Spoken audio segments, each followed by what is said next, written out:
how to select all the text on your iPad. Let me show you how it would work. If it's your first time in here, most definitely subscribe for more tips and tutorials like this one. So if you are somewhere like in the Notes app or somewhere where there is a lot of text, what you can do is to select only part of that. And then when you see that we have selected it like that, you can tap on either the cursor, like the vertical line which indicates where you type the text, and click on select all. That is one thing. Or you can as well just double tap on the word and click on the select all thing when it appears, and that would work out just fine.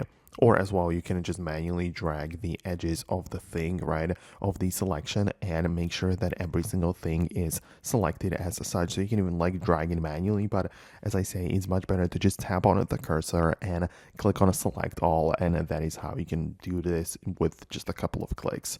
But if you have some sort of text on the screen which is not part of the notes or email or anything, but it's just, somewhere in the image, or I don't know, in a place where you simply cannot hold it down on and select it, in that case, it would make sense to just take a screenshot of what you see on the page as such, right? And then tap on the selection or the preview in the bottom corner, and you can see that we have the ability to tap on the select text button, and every single recognized text is going to be like shown to you. It's going to stand out, and you can just copy some individual parts of the text, or you can as well just select it and copy it all if you would want it to. So I guess that is definitely something that you could do. So yeah, let me know in the comments below which option you needed or if it helped you out. Thanks a lot for watching, and I hope to see you later in the next tutorials and videos similar to this one.